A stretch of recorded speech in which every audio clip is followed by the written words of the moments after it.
Thank you, Sean. Welcome to the 2000, June 16, 2016, or 2026. Holy, I'm off by 10 years. Police Services Board. We'll call the meeting to order now. On June 16th, 2026, we acknowledge that this sacred land on which Smith Falls is now located has been a site of human activity for over 10,000 years and is rich in indigenous history, as we saw on the weekend. This land is the ancestral and unceded territory of the Algonquin Anishinaabe Nation.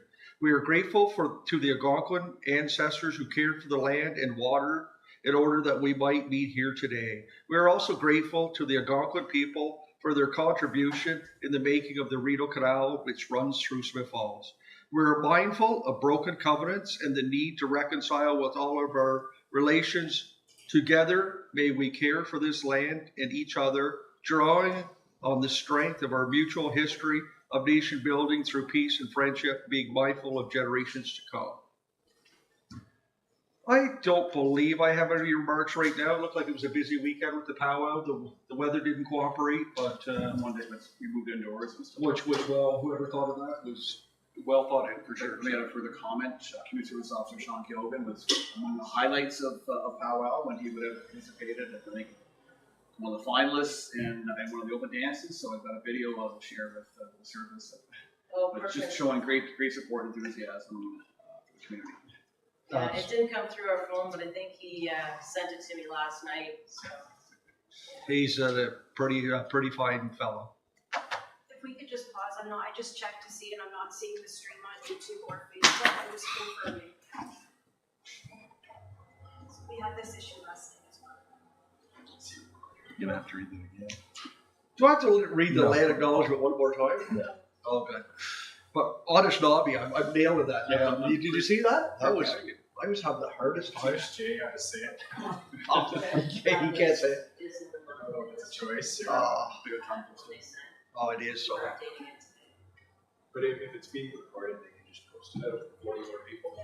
yeah, well, I'd asked Friday night when we said we got a triple. So and then we met But then she said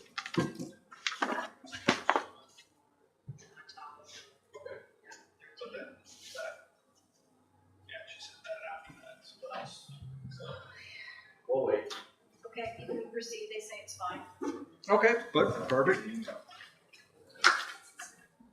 So I was over in England and I was watching some policing over there. There's 4 guys in a little Geo Metro or something like that. So I'm thinking I've got some ideas to save money now. So it was kind of funny. It was like, how many people can you squash into a car? But anyway.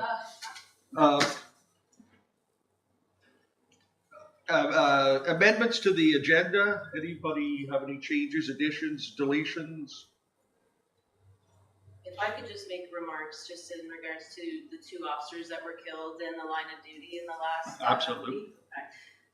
Constable Taryn Valley, he was only 29 years old. He was a 2.5-year member with the Ontario Provincial Police when he was hit and killed by an 18-year-old in a motor vehicle while investigating an incident under the Mental Health Act.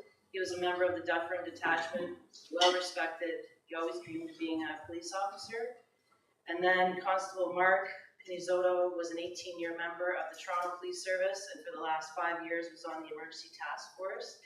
They were doing a high-risk warrant in regards to a shooting at an embassy, the U.S. Embassy in downtown Toronto.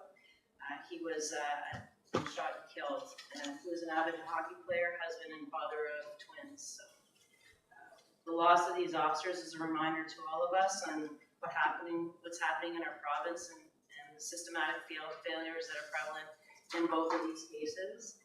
We've shared our sincere condolences to the Commissioner of the OPP and to the Chief of Toronto Police, their families, and the loss of their colleagues and husband, father, and son. So our flags have been at half-mast, and they will stay that way until both their funerals are completed. Thank you. You're welcome. Disclosure of pecuniary interest or conflict of interest or general nature thereof. Anybody have any pecuniary interests? No. now that, I'll make a motion, or not make a motion, we'll look for a motion to, go in camera. So, do I have to read those all off? I can never remember that. No, just the camera subject to. Yeah, subject to A, B, C, D of the, on the agenda. Sorry. Oh, no problem. No, that's fine. No, I move the motion. yep, Sean moves the motion. Andrew, all in favor? Thank you. We're gonna be gone, out for a little while anyway. Mrs. Earl? I didn't know if we wanted to clean it up or deal with it.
Sure. We're back on? Oh, welcome back to the open session, We just, a rise and report. Basically, in camera, we had some discussion on certain topics.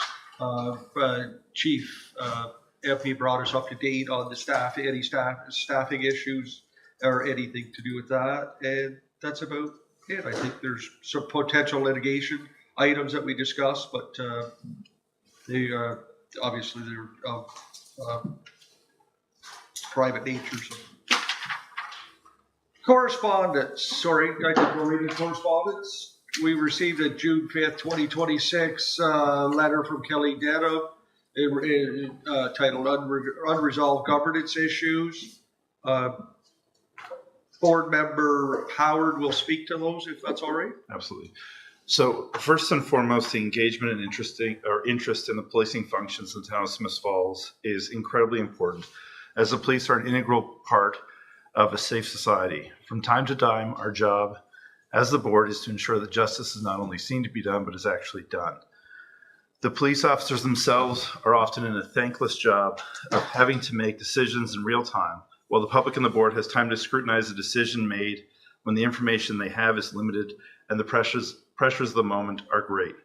As we enroll the board policies, we welcome comments and constructive criticism as we strive for fairness and the best possible outcomes for our community. We ask that people bring delegations to the board so that we may ask questions and reflect upon what they brought to the board in order that we can work on making balanced decisions and working towards having the police not be viewed by some as opposition, but viewed as a supporting pillar in our society and community. We look towards a structure that will bring about the best possible outcomes for our town, and civil discourse through delegations is a means whereby the board can engage in meaningful change as we look to have these delegations before us helping us change this open document that is subject to change. Well done. Anything else on that topic? Good. Approval of the minutes from the May 12, 2026 Police Service Board meeting. Minutes to be approved as circulated. Sorry. Sean, Rob Dobson, and all in favor? Carried. New business. Board policies update. Vice Chair. Yes, thank you. So just to provide a little history, of course, the board hired a consultant to provide draft policies, which we received a little over 2.5 months ago, approximately. Working group, including board member Howard and Costello and I, went through a process of reviewing them all, ensuring that we provided the opportunity to provide comment and some minor modifications. Overall, there were very few changes, mostly grammatical errors or a couple of words here or there. There is one that I think which relates to the communication center, and I'd like to just change wording there, which I put in my feedback. Essentially, it indicates that the board shall provide communications center, shall compel the board, might compel the board to future boards. But I guess the board, I would say, will provide communication center. Just simple words like that. I think remember Howard made a comment too on another policy or two. But essentially, 6 weeks ago, that revised, commentated version of the policies were distributed to the board, and included in that package were the services chief's policies and procedures as well. And so many of the board's policies indicate that the chief shall have a policy related to this, and we've had the opportunity to review all of the policies and procedures that the chief has also had drafted. And so we're hopeful now that the boards have adequate time to review the policies and take into consideration a few minor comments that were made, and have a discussion here today as to anything else that we see, anything we want to remove, anything we want to add, any modifications we want to make. and including anything over and above the modifications are always suggested internally. And then if we're at a point where we're comfortable approving new board policies, at which point in time they will be shared with the public. And as Member Howard spoke a few moments ago, the opportunity for the public to then review these in their totality. And if there's further comments or requests to for amendments or into consideration, then that will provide the public an opportunity to come as a delegation and make those suggestions. With that, I'll turn it back to you, Mr. Chair. So I just wanted to be clear that these are working documents. They can be amended from time to time as things come up. As issues like befall us in the community, there will be reasons for change. And when those reasons for change come up, we have to be able to change the policies to reflect what we view as best practices. Okay. So everybody had a chance to review the chief's policies, is that correct? Both the board policies and then the chief's policies and operating procedures that relate to that. I guess it's not the board's responsibility to, I would say, determine the narrative, determine the actual policy procedure that the chief may put in place. That's her responsibility. It's an operational matter. The board's responsibility is to ensure that there is exactly there are policies and procedures in place for every one of our policies that such as the chief indicates the chief shall have. And so through that process to know that yes, she has prepared policies and procedures for every one of the policies that we have. And so it's really a matter of if there's anything further we need to add to the policies that the draft policies we have. Any further questions? Everyone's aware there's a number of minor amendments to some of them, so it's mostly wording, and if we're prepared to move ahead. I would like to drill down, Jody, at some point in time on how we issue media releases, I guess, or issue like when somebody's arrested, or I would like to understand that a little better when we disclose people's names, that sort of thing. And I'm willing to accept the document as is, but as a working document, I'd like to when do we disclose? When do we disclose? Is that it's in our media relations policy, Okay. but I can share with you as well. 100%? But you would have a copy of that, but it's Absolutely. in the public interest if it has to do with public interest. And Okay. then the I think you've seen once or twice that I've done the public broadcast on a high risk offender. Correct. If it has to do with public safety, far outweighs the risk, then I have the authority under the CSPA to release those details. But Okay. I certainly, you would have it in the policies that I share, but I can send you attachment on about our media and what we can and can't release and why we release. And I think you saw too with Toronto the release of the younger person who was involved in the shooting of the officer. So if it outweighs the risk for public safety to have that information released, then we will. And then we've got 3 people, 2 with media relation course now, so they are looking after our media. So yeah. We disclosed the 4 young individuals that were involved in the graffiti, which is, what was very good that it wasn't somebody from our community, which is very interesting actually. So I'm just, I'm interested in. I find it interesting media-wise that we don't have media like we used to have. They pull right off of Facebook. It's not that they sit and have a conversation with you as a journalist. Back in the day, journalism was a lot different. They would have conversations or they would reach out. We do have a couple local journalists that are very good at reaching out to our media people. And that's what's important in small town is not having media that's not within your town that just pulls off Facebook and then writes their own narrative. It's nice to have those small town media journalists that do their fact checking. Yeah, fact checking. Don't mix up genders. I didn't say anything, but I guess there was something on a newspaper that I was a he. I was referred to as, I don't know. It wasn't me that look at that newspaper, but somebody, I guess, took offense to it, and there was who knows, maybe someone that knows me. I think, might have been, Fact The checking community is sheet in the important. same paper. yeah, I saw that. Fact checking is important, and we do appreciate our local media for sure. So my question stemmed to recently we released names before the OPP did on OPP charges. What is the so our policy is just, so in relation to, I think charges, Corey Noonan had spoken to it, it's not their policy to release names until the charges are sworn Yeah. by a justice of peace. However, we went and released the name. I mean, were they charges in this jurisdiction or the OPP jurisdiction? Which one are you speaking about? I believe that there was a media report that said that we disclosed the names of individuals that were before the charges were sworn by a justice of the peace. Not that I'm aware of. Like every week, we confirm that charges are sworn to before the courts before we release any names. And if it's not ours, we won't release the name.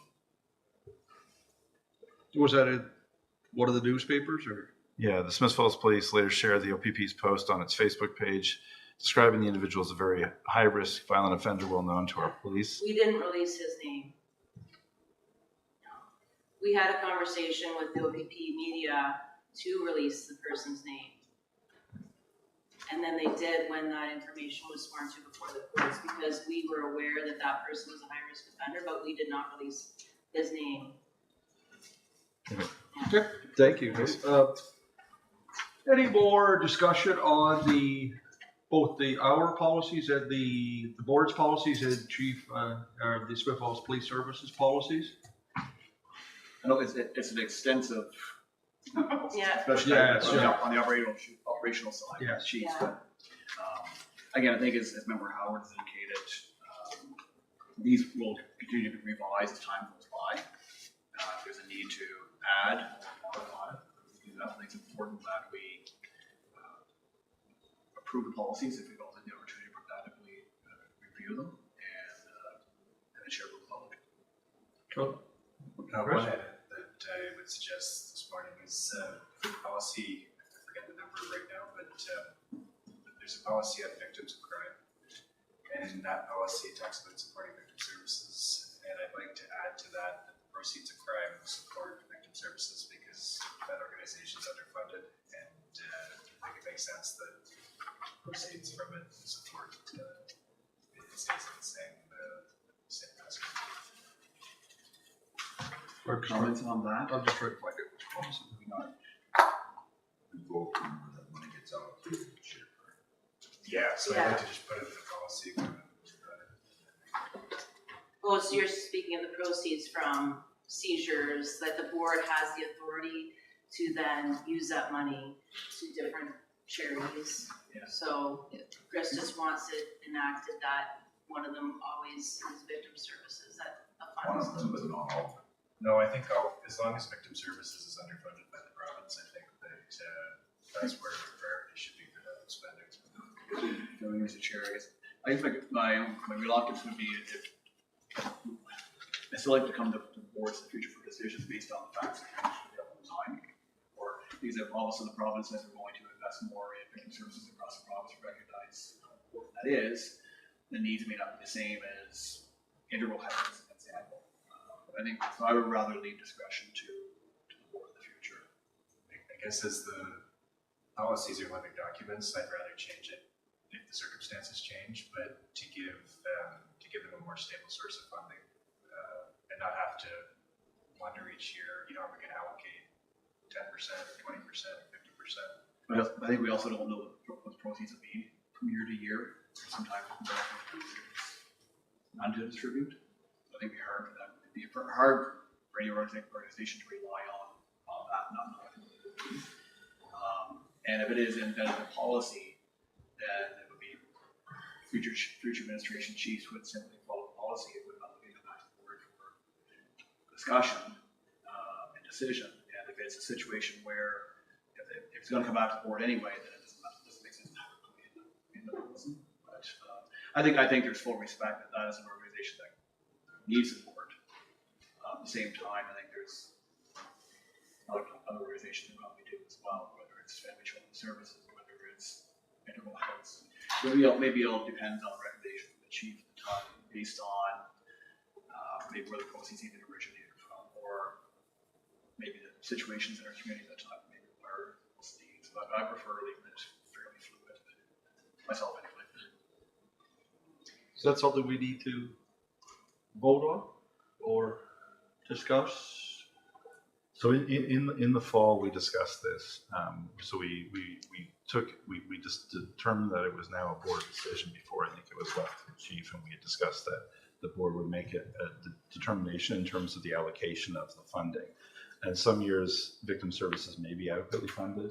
In those circumstances, we want to be able to meet the needs of the community. Sometimes that may be like food security.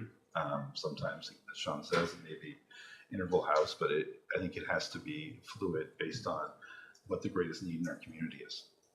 And I believe you have a bylaw that speaks to that, that the board had enacted the last time, so 2 years ago, when we did the big clean out of the property room. I believe there's a bylaw. What magnitude of money are we talking here? Sorry.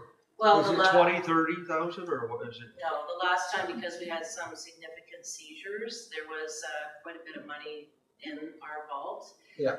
But since then, we build it up every year, so then we'll report to the board soon, the next meeting probably, as to how much we have in there. Okay. That has been, we have to wait till dispositions are done in the court and that the money is seized and remains in the hands of the board's decision to make. But there is a bylaw that that the board did enact 2 years ago when we did this.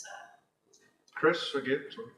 Yeah, so I guess if we don't put it in the policy, I'd like to see a better process for how those funds are allocated, because in the past, if we look at community grants at the town level, there's a structured, depoliticized process for that, where things are graded and the funds are allocated. And I haven't seen that rigor at the ESB meetings, Okay. allocating those funds. I agree with you on that. If we're not gonna have a default option, then we need better policy to how we're gonna. And I think we should be bringing that up as one of our funding for sure formulas is the victims of crime for sure. Sean? Yeah, so I think that's, we can approve the policies as here, or a couple of world policies, and that can come back with a discussion. Absolutely. Development of process. And I appreciate that there might be years when it's $5,000, but there's nothing saying a year can come along where there's $100,000 seeds. And it could be a lot more money available somewhere down the road, and I think it's important maybe to have that process. But if that's fine with you, Member McGuire, then maybe we can. I think to follow what Chris is saying, so in the past, I would think that when this comes up, we've got this much money and we're making a decision on the fly here. To your point, if it comes where it has to be postponed to the next meeting, we should give everyone the proper time to make an informed decision on where the money goes. But to put one in there is certainly not, I don't think, in the best interest of the community at this point. But I do agree that the procedure can change, but we can amend that as we move forward to improve what we have today and change it. That makes it better for everyone to make a better and informed decision on where the cash goes. I think it was 50,000 the Yeah. last time or something like that. 17. 17, and we gave powwow a quarter of it, and was it like, Special Olympics, powwow, RNJ Youth Services. Yeah. And then I believe the food hub got some funding too. and we'll have to look at Vickers, or is it Vickers the correct, is victims of No, crime? victim services. So victim Victim services services, are okay, for sorry, I want to be any sure. grant that we apply for that's victim related. We reach out to all of our community partners. And the last victim service that I was successful, like 300,000, she did not provide me with letters of support. She went with the OPP funding model.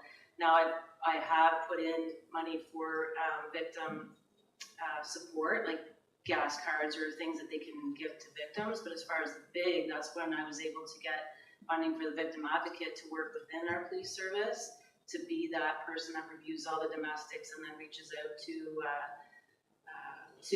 people to make sure that any needs are met, counseling, that kind of thing. So it's just interesting with the funding model, but that's what happened in the last one, is that the letter of support came from Integral House, came from Big Brothers, came from RNJ Youth Services, so we focused our grant on that. Okay. So I guess I'll introduce a motion that the board approve the draft policies that circulated and commented on.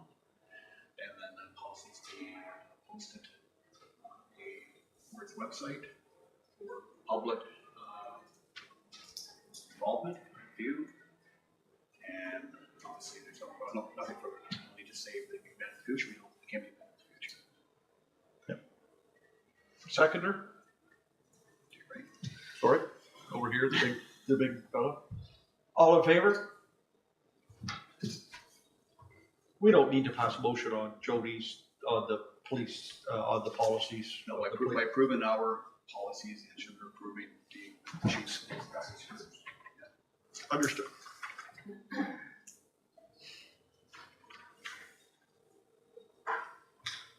That resolves item A, board policies update. 2026 budget monitor for May. Chief Empey? Looking good. That's what Chris likes to hear. The salary line isn't accurate. They mentioned that to the board. The town has gone to a new payroll system, and putting that information to assist is taking some time, so our salary line isn't accurate. But I noticed our overtime from this time last year, we're down by $24,000, so we're lower on our overtime line, which is a good thing, but I think that's gonna change here shortly. Everything else is fine. I've got a new, I think it's on, sorry Carrie, which one was the live scan? I don't see it online. It was an addition to the agenda late last week, so the agenda got reposted. It's item F. F, okay, perfect. So I'll speak to the live scan in item F, which is a piece of equipment for fingerprinting. And, but other than that, it's, there's no issues with the budget or being over budget right now. Everything's running. Was that distributed? Did we see a copy of that? Did we see a copy of your budget? Was it sent out? Yeah. Okay, sorry, I must have missed it. Okay. Keeping up on it. No, that's fine. Okay, sorry, thank you. That's okay. Oh, good, I can scrutinize it.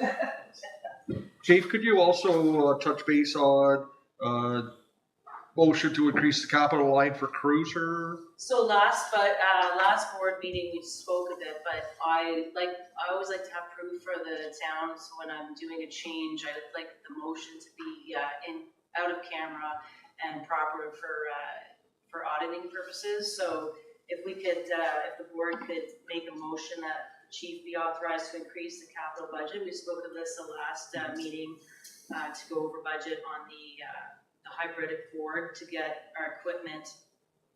So what we found back years prior, equipment installation used to be very piecemealed, and it was causing a lot of problems. We were continually having issues with the car, IT, having to bring it back. They had a person that worked out of Kingston that would have to travel. It was a real pain, and nothing ever worked properly. So we take our cruisers to a place called Battle Shield in Bars. They do Ottawa police cars, they do other police services vehicles, but we find when it's properly installed and everything is put together, you're not gonna have issues with it in the future. But there is a bit of a cost to that, but we've done that with our last cruiser. So we're just asking for a $15,000 increase. So that'll also include the radar unit being installed, the ALPR in the new cruiser. It's a Ford Explorer hybrid. And that money will come out of the Panasonic tablets that I was able to get used. So I'm not buying new Panasonic tablets for the cruisers. They look brand new.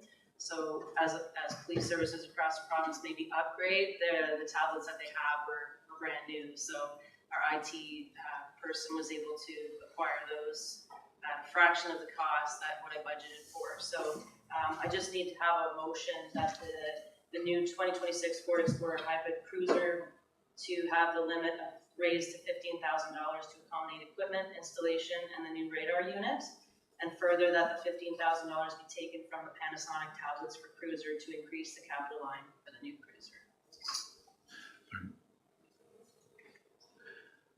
Question? Sorry, just in terms of using Battleship, what are the projected savings over the lifespan of the vehicle in terms of, We won't have to take it anywhere to get repaired, because if there ever is an issue, we just take it back to Battle Shield, they fix it, but we haven't seen any issues with the cars, whereas before, they would take used equipment out of an old car, put it in a new one, just the way technology is today, it's just more standardized, it's accurate, they have the knowledge, they know what they're doing, so when it's put together in a car, it just makes sense, because we were spending more money paying someone from Kingston or driving the car to Kingston to get things fixed, and nothing ever worked. If they went to a certain area in town, then the computer would shut down, or the internet wouldn't work in the car, and we pay this money to have these computers in the vehicle, and half the time they weren't used properly or being used or hooked up properly. It was an absolute mess.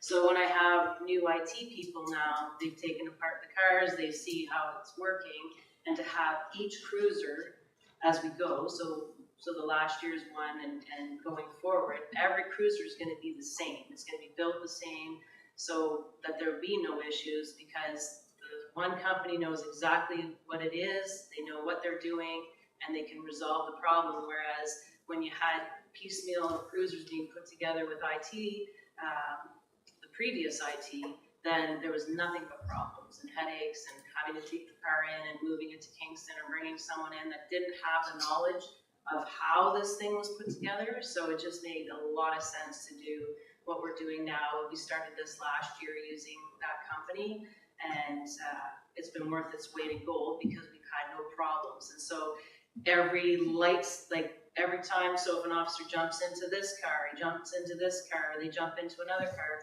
all the lights are the same, all the equipment is the same. It's not, oh, if you get into this car, you've got to turn the lights work out this way. If you get into this car, the radio is over here, the lights are here. Like, we needed a standardized approach. It's for officer safety as well, that they know exactly, okay, this car, this is where this is where the siren is, this is where the lights are. So everything is very standardized,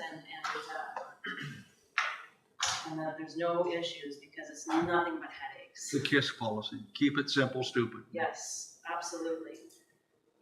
I don't know what's going on for communications in Smith Falls, but I actually had a phone call yesterday at the mall, and I heard every word being communicated, both directions.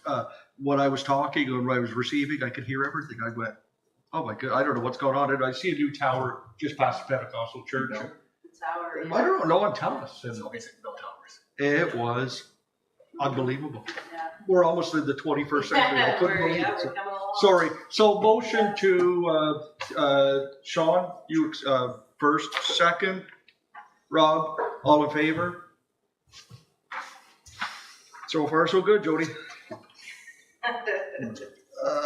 Significant town events and associated police costs. It doesn't cost anything to police in town, does it? You just got your good news. Here comes Here comes Deputy Chief Yeah. Kettle with the bad news. fun record. Chief just wanted me to speak quickly on a significant event, obviously bike night event that's coming up on Canada Day.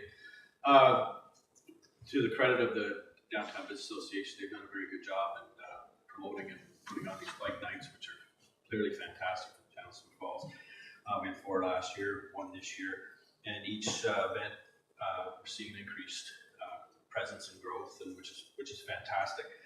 Obviously, with that comes a significant cost for not just police, but emergency services, public works, all those entities that are tasked to help put this on.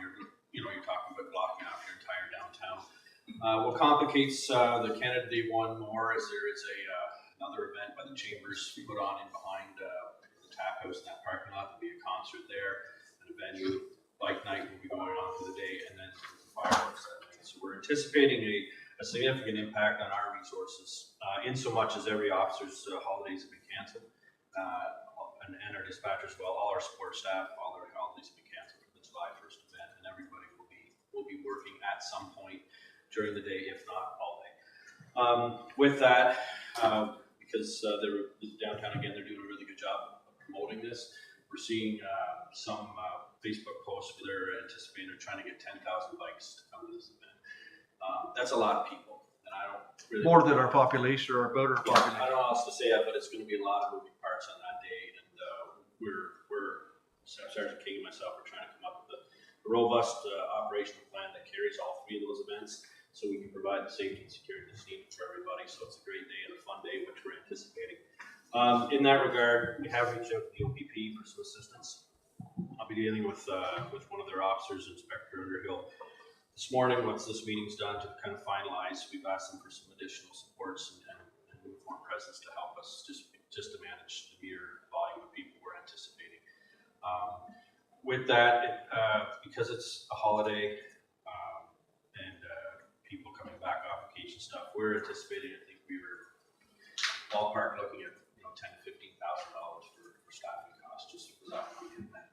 Again, great for the town, obviously for the economy and everything else, people coming in, but there is an economic impact that we as police just can't ignore. We have to staff it. We're anticipating we're going to set up a separate command post actually just to deal with the downtown events. So we keep it separate from what's going on, just regular day-to-day policing functions, which are probably going to be significant as well, just volume of people. So just want to bring that to the board's attention so it doesn't shock anybody. It's just something we're planning for, and we know we have to.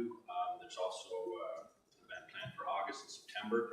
I'm not sure what those numbers will look like compared to, because this is a Canada Day event. We have the three kind of big events going on, but certainly we'll be ready. We're gonna upstaff as best we can and ensure that everything goes smoothly. But I just want to bring that to the board's attention, see if there's any questions from that or comments.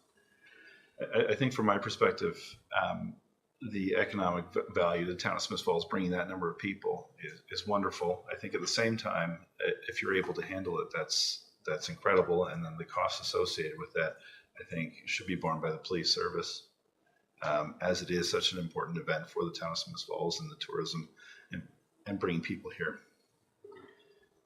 And we're happy, like we as much as they're laborious for us and intense as far as planning, we love the festival. We love to see it. We've had, knock on wood, the first 4 or 5, we had some very positive interactions and stuff. It really is a lot about just managing volume and safety of traffic, because there's, especially with the downtown blocked off, there's just a lot of comings and goings and stuff. So.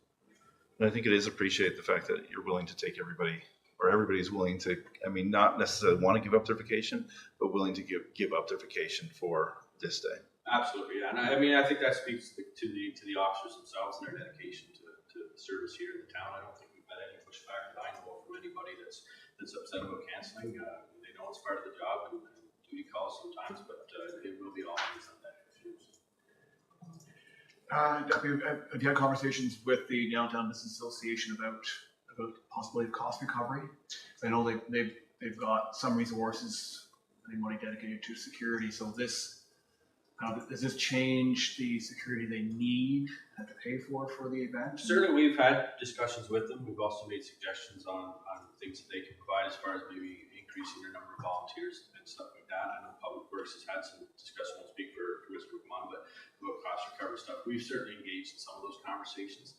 I don't think there's any resolution on it per se at this point, but we certainly have said if this continues to be a growing festival, that we may need to look at ways to manage it financially. Absolutely. And so you reached out to the OPP. Is there any additional cost to bring OPP? I anticipate the cost for us, because we are in an agreement with them, is we'll provide food, water, all those kind of comfort resources and things like that, which are obviously, but I believe the salaries will be looked after by them. Traditionally happen anyways. Yes. Okay. Certainly, we've also, I think the Chiefs reached out to Kingston, Ottawa, and Rockville. We have GAN coming to GAN. Who's agreed to send a couple officers for each of the 4 events. But those other agencies I just mentioned, we kind of give them a heads up that we may need them in August, September, depending on how Canada Day is going to kind of be a very a good gauge for us on how we move forward. It is a shame that it's on a Wednesday this year. It would be so much nicer. That's where we gave our staff the option of taking the Wednesday off, taking the Monday previous, taking the Friday previous, whatever. It's when it happens in the middle of the week, it's just nothing but a mess. But it is what it is. It's too bad that this budget wasn't even remotely correct, because we've we're 42% of the way through the year. We've only used 18% of our salary. And as you say, Yeah. the salary line, I would really like, can we have this? I would love that if we could. Well, I'm trying with the town. Yeah, exactly. It'd be like in the US where the staff at the airports aren't being paid. So I don't think we better cause that ruckus either. So, do we need, no motion, I don't think. It's just. Just an information update for the board. And If I could top up with the deputy on that, when you do the section 14, like, it's not requests for assistance, it's nothing new, I just want to be clear on that. Other police services do the same thing, we go help out Kingston with HOCO, FOCO.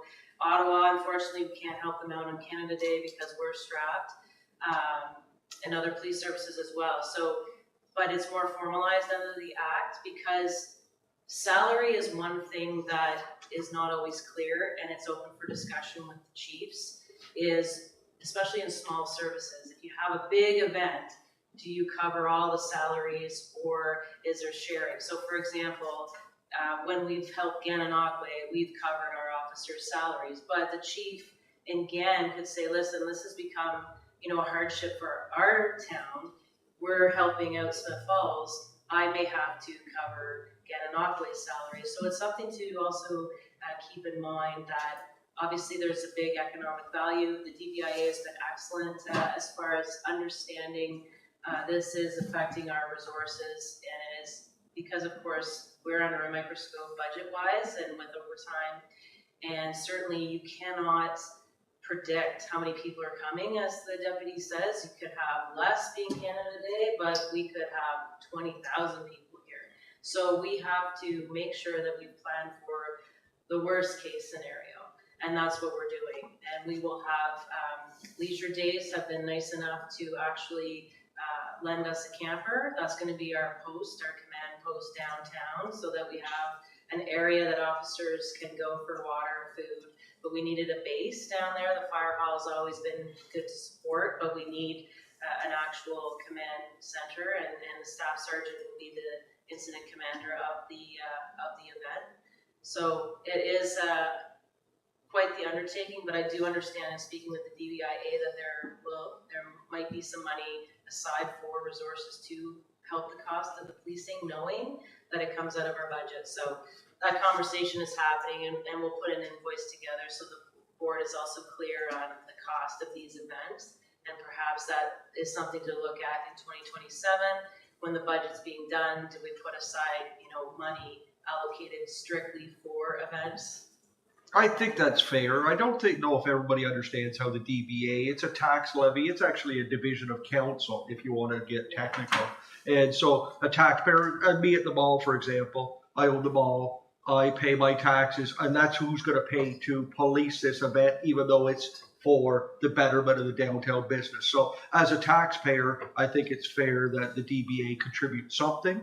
I'm not suggesting all of the costs, but it should be. So, and I'm happy to have you discuss on this. I'm not trying to be controversial on this by any means. Was that I mean, July 1st is one event, 100%. but we also had a high police presence at the event earlier in June 3rd.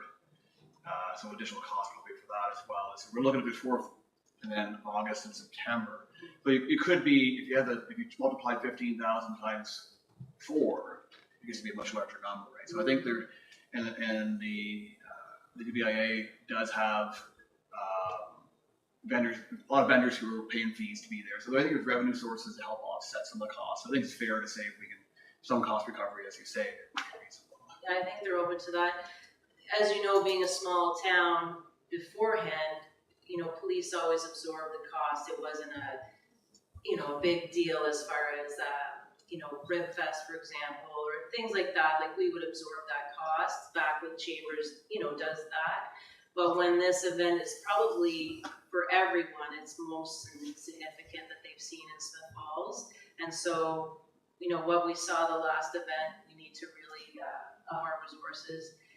And they're good to deal with, and there is some funding apparently that is available, but we just wanted to make sure that the board was aware that we've calculated the cost. Last time, we didn't even have as many officers as we should have had at the last one, it was very taxing on our staff that were working that event, especially because there was a couple of issues that they had to deal with. So that was only about $3,000 dollars out of our budget with overtime. So calculate that by the resources that we're going to have, including the deputy chief and I, which we don't get included in the overtime, obviously, but we're all hands are on deck for all of them. August 5th and September 2nd as well have been canceled for time off. So It's so weather dependent too. If we had the same weather we had on Sunday, we Yeah. would. yeah. We would exactly. And that's the thing, we can't say, oh, if the weather is terrible, we're gonna just have this, because we have to plan in advance. DVIA's gotta plan in advance, Public Works, everybody else has to plan in advance, and it could be not a lot of people, but we have to be prepared. And in that case, you look at sending people home, obviously, but we have to have that contingency plan. I am not attacking the DVIA. I don't want to, like the Santa Claus parade, I don't want to have to start burdening people with a police bill. I don't want to, I'm not suggesting that one bit, but I'm just saying it's got to be. I think too, like I have brought it up to the town, there needs to be clarity on municipal significant events. And we had this discussion, and to have a policy or something in place that when there's an event coming, now the DVIA have been great, they've given a lot of notice. They too didn't realize just how big this was gonna get, but the town does need to have structure and policy in place, because you could have an outside organization coming in. I just find that police are always in the middle of coordinating these events, and we have one job and one job only, and it's public safety. We are not in charge of how the roads are gonna be blocked, how everybody gets together and figures out these events. If there's alcohol, have them apply for the permit, but there needs to be a little bit more structure in the town as to the organizer that comes in has a very clear idea what they need, versus the same with the DVIA and chambers, because I think that there's different conversations going on, and sometimes they don't know what they need or when they need it. And so I think that suggestion was they were listened to, and having more of a structure in place. And then with deadlines, because if you're trying to organize a big event, you need to have a deadline to say if this person hasn't done what they're supposed to do as far as apply for the permits, then they don't run the event. So just having that policy in place a little bit structure-wise would be helpful to when you're planning these events. But we've been very clear that our job is only about public safety and worrying about our staff and how much we're gonna have. The town and DVIA can deal with how this is gonna work. And sometimes we get looped into opinions on things, and we've had to be a little bit firm in that it's not up to us. Only public safety is what we're gonna look after, and the DVIA has been great to deal with, so. I truly appreciate Deputy Chief volunteering his time at no charge to look after the event. I appreciate that. So. You got my bill.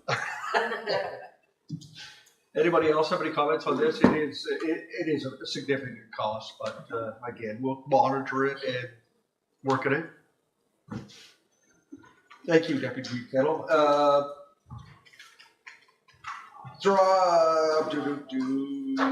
Grant updates. NG 911 completion. Yippee! Yippee! Grant Chief. Just want to update, we were successful again with the Youth and Policing Initiative grant.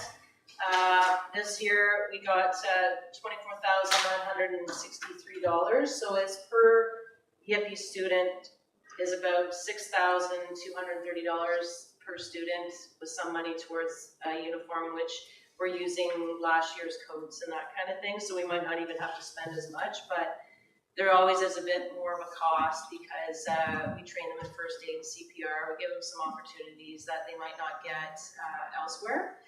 And they're going to be hitting the ground June 30th with us and doing some in-service training. And then you'll see them July 1st at the bike night. They'll set up a tent near the economic and tourism place. And but from what I haven't met two of them. I've met two of them. We have 3 female and 1 male candidate from either they went to school or they live in Smith Falls, one or the other, but there's a lot of criteria.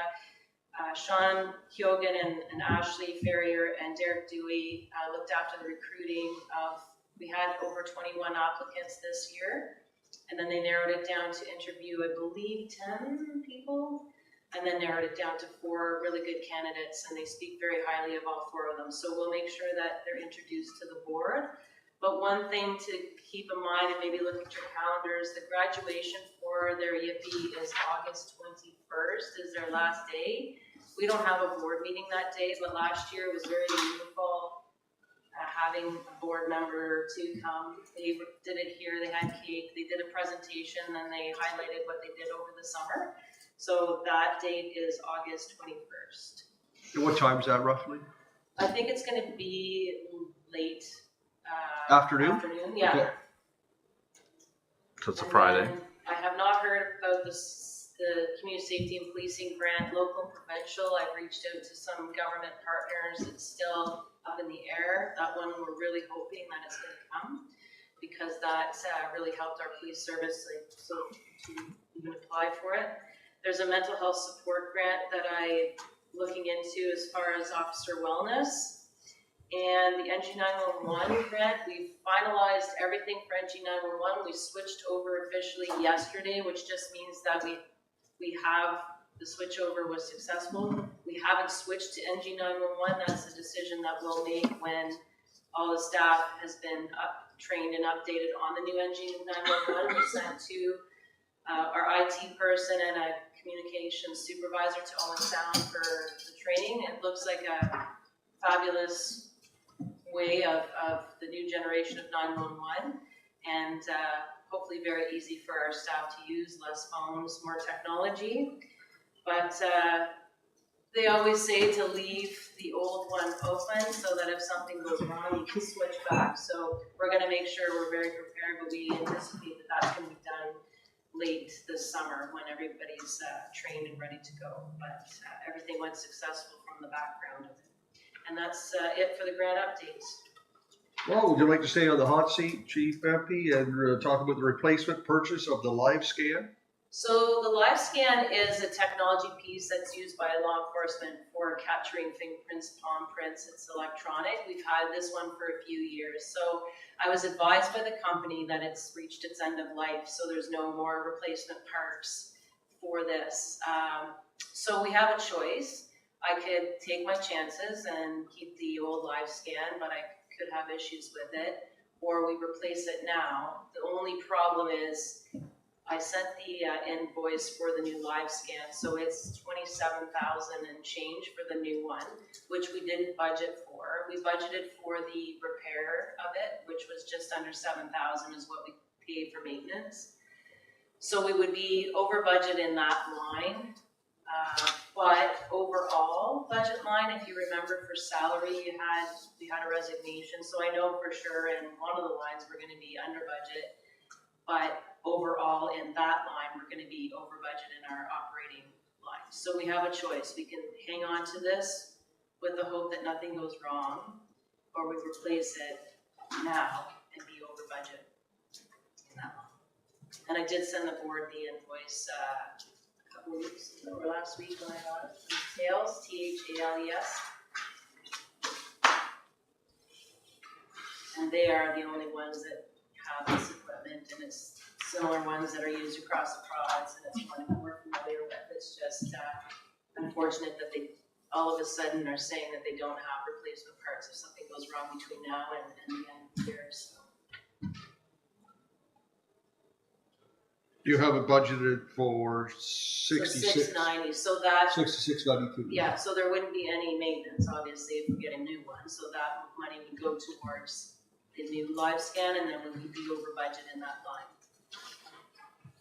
And then the life expectancy, what unit? They run, our last live scan, I believe, is 5 years old, if not older than that, 10. Jeez. We got like a year or so Excellent. after that, so Okay. I'm saying 13. Okay, so there we go. Deputy Chief Kettle was a rookie at the time. Well, I'll yeah, amortize that cost over the years. yeah, so there we go. So we won't have to replace this for a number of years, once you get the, I'll move it. long after I'm Okay. Mayor Panko will move that we take it out of the budget. We'll find it somewhere. There's no question. Oh, yeah, overall, I think, Chris, I know that you like the bottom line will be fine, but we'll just be over budget in that line. And I'm not getting a small little car that the Authorize the chief to proceed. I would love to see once the town figures out what The our salary? true salary is, but right now, obviously, I'm delighted with what I see now, but it's not. No, that part's not accurate, but just be mindful that it'll still be under because of the resignation that happened in the middle of the year that we had budgeted the balance of the salary for, so. Sean has Move the motion. moved the motion. Sorry, I was looking for that word. Move the motion.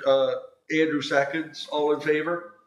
You need the equipment to do your job. So Yep. we're not. Yeah, we're going to say no. Yeah, I didn't think it was that old, For but sure. great, that's perfect. Yeah, we won't have to worry about that for a number of years then. Operational report, operational training update, Detective Chief Kettle, who again is going Detective to. Chief, you keep changing ranks. So what has he done so far? Let me find it. Well, he did speak to the municipal. Oh yes, he did. That's great. Dan, Staff Sergeant Dan King. Yes. All right, so. How was your 11 years at daughter? Was she happy with your presentation last? Yes, she was my second, there was an improvement, so. Yeah. Yeah, I'll get my final report later this evening. So sure reviews my performance. You're gonna have to take some acting lessons. Yeah. Okay, so yeah, operational report for May 2026. We were considerably up in calls for services, 753 in May. That's up from 560 in April. So it was a busy month for us. 38 arrests in May led to 60 criminal charges laid. And a breakdown of our breach-related charges. I think I've explained those before in the past, exactly which one, what each breach means. That made up 30% of our total charges for May. Breakdown of the breakdown of the types of calls. IPV cases, 23. So we're down a little bit in that, which is great. That's one of our most time-consuming type of calls we have to deal with. So seeing those numbers dropping for a month is great. Most of the time we're right around the 30 mark, so one a day, roughly. Our assaults down, family disputes, bail violations, break and enters, mischiefs. Mischiefs are up from April, and harassments are down. Mental Health Act incidents. 24 calls for service, 5 apprehensions, one arrest, and 4 voluntary wait time, 30 minutes to an hour. That's improved every year over the last number of years, where we used to sit there for hours and hours on end. And that's a credit to our MCERTs getting in there. The system seems to be working a lot better. MCERT nurses attended 9 calls. They attended 9 calls, but they get a lot of referrals for other cases such as domestics and frauds and things of that nature. So they're doing a lot of work behind the scenes as well. They're not always just attending. We put referrals in for quite a few different types of calls because that can lead to like family disputes if kids are struggling.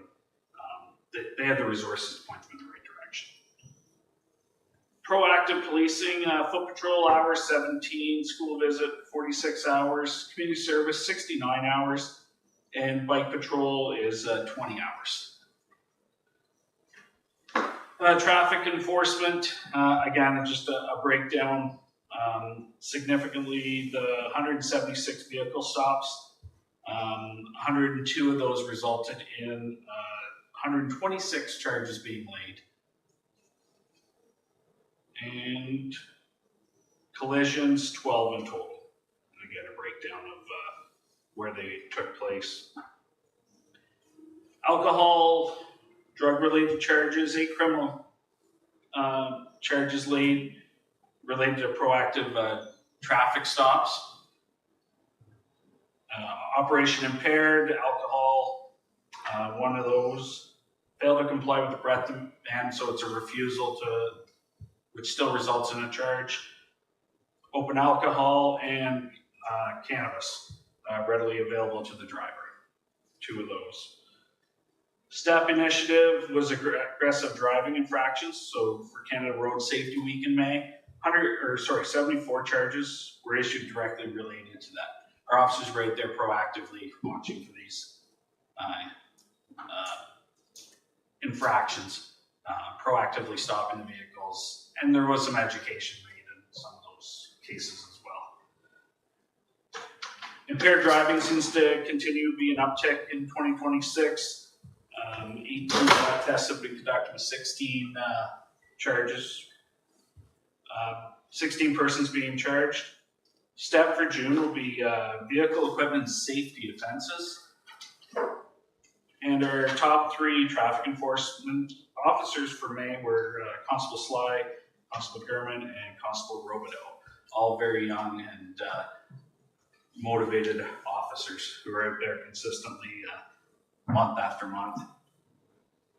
CIB, our criminal investigative branch, ongoing investigation into the infant aggravated assault case. Charges have been laid in that, but just with that case, new information is constantly coming in and being added to the case, which is still being investigated. A lot of medical records and things like that to be reviewed.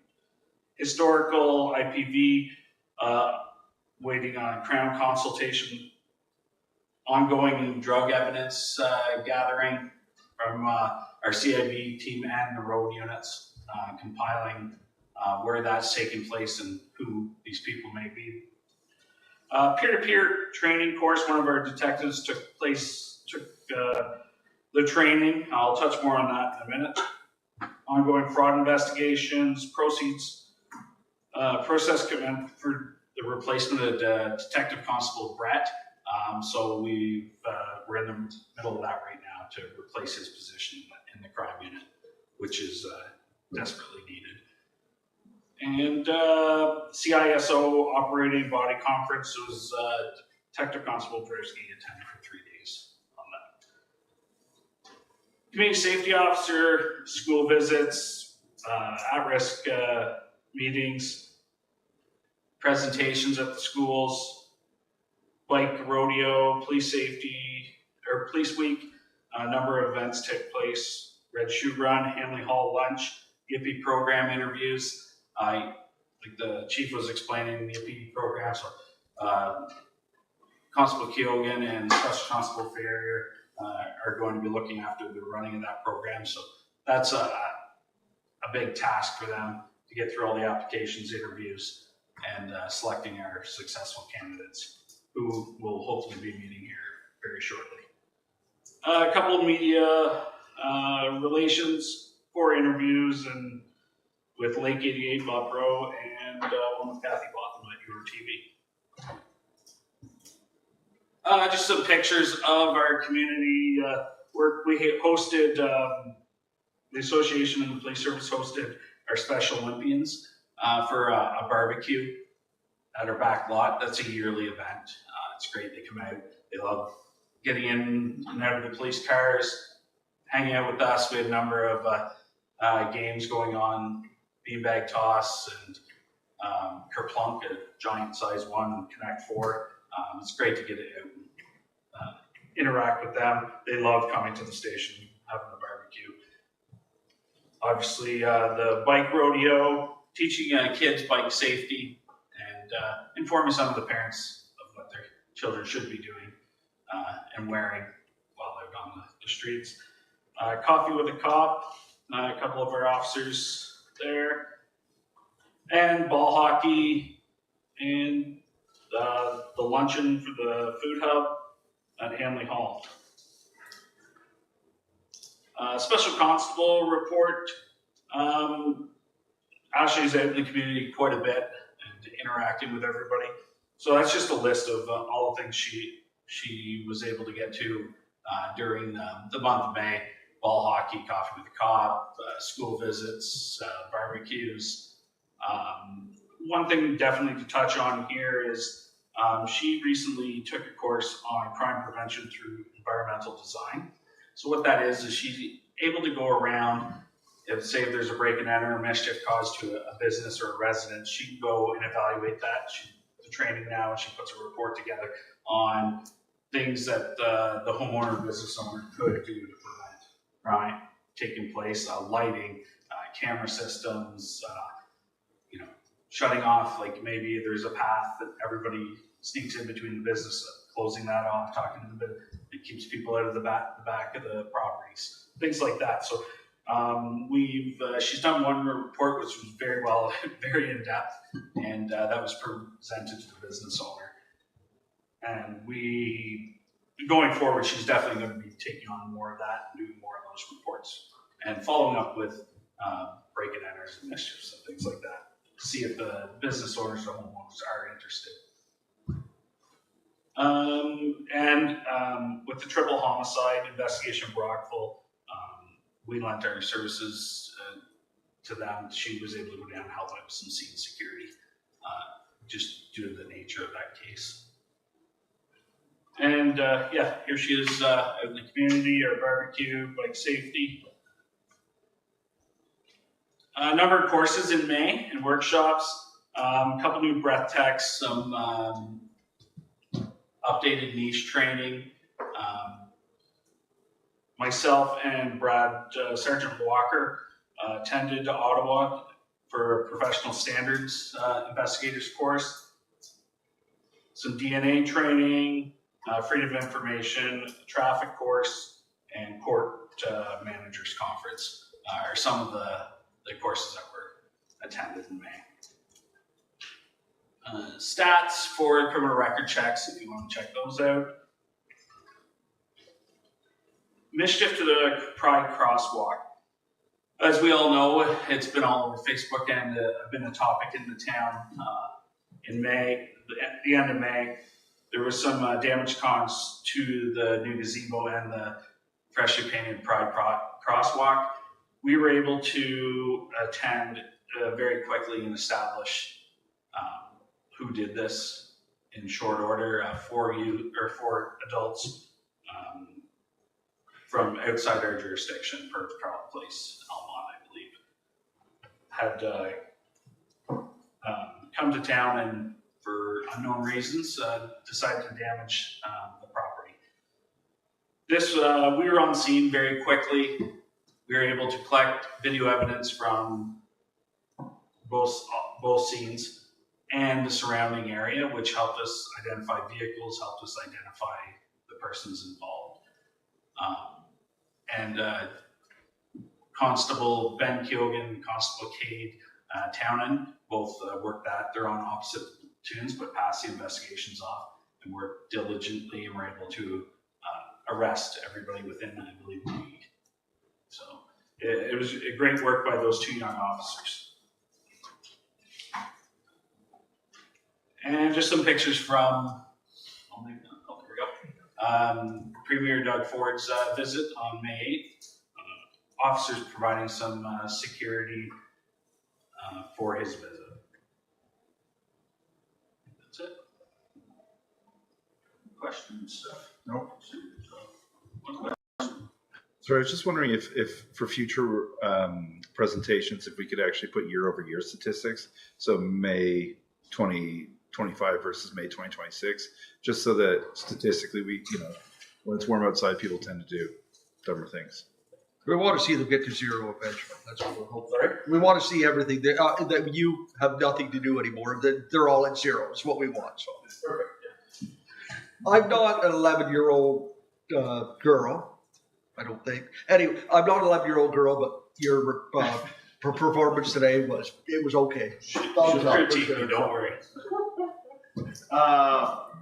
May, the calls for service were up pretty close to 40%. Is that somewhat typical from as moving further into spring, or is this a bit of a unusual increase? I think probably just people getting out and about again more would have to definitely have a factor in it. That's not always the case because we could go days where you're light on calls and On a Monday, it could be through the roof. So it all depends. I can't to look at the numbers from last year. Maybe it is a trend. Then again, it just could be a busy month. There's sometimes in our job, there's no rhyme or reason for what happens. Full moon. But that's something we can look into, see if it is tracking the last Sure. couple of years, if that is something that's. Yeah, I think maybe see where things go in June. Yeah. So along like following up with that part of the discussion, there was funding for a statistical analysis position. Is that, Chief, is that moving forward? Yep. Okay. Yep, he's embedded in a project through CISO as well. That was the funding through the CISO, intelligence funding. Yeah, so Brett Lacey, who's analysis, he covers basically the whole station in a lot of aspects. He works in media, he works in statistics, intel reports, media, information going back and forth to other police services. He's on the ball with that. He's very technically sound on a lot of the computer programs and everything. He's going to be getting some additional training going forward for Celebrate, cell phone download program that myself and he are going to be, I guess, instructors for the service. And our hope is to have that training done by the end of the month. But liaisoning with a company in the States, and they have to send somebody up to give us the training in person. So, but definitely valuable.